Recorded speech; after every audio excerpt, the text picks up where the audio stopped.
The great irony about the 220 election is that it's the most attacked election in our history. And yet, there's no election in our history that we can be more certain of its results.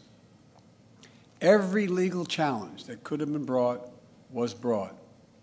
Every recount that could have been undertaken was undertaken. Every recount confirmed the results. Wherever fact or evidence had been demanded, the big lie has been proven to be just that, a big lie, every single time. Yet now, extreme MAGA Republicans aim to question not only the legitimacy of past elections, but elections being held now and into the future.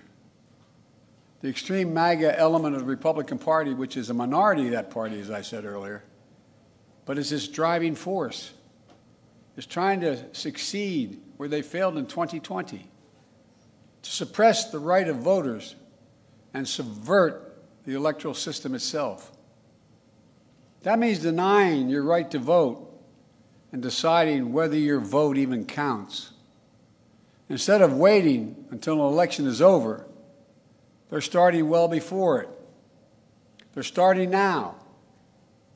They've emboldened violence and intimidation of voters and election officials. It's estimated that there are more than 300 election deniers on the ballot all across America this year. We can't ignore the impact this is having on our country. It's damaging, it's corrosive, and it's destructive.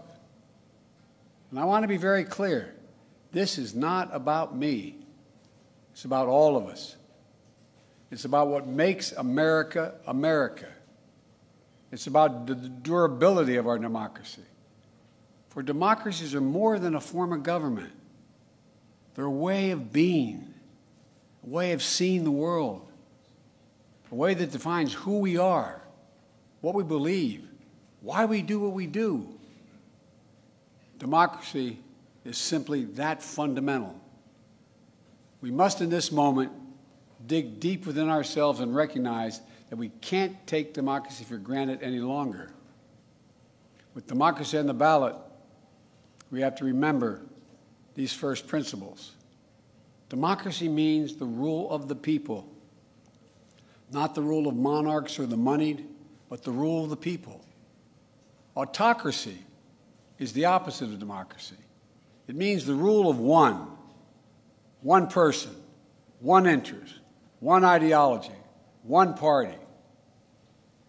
To state the obvious, the lives of billions of people from antiquity till now have been shaped by the battle between these competing forces, between the aspirations of the many and the greed and power of the few, between the people's right for self-determination and the self-seeking autocrat, between the dreams of a democracy and the appetites of an autocracy.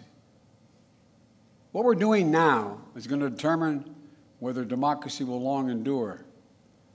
It, in my view, is the biggest of questions.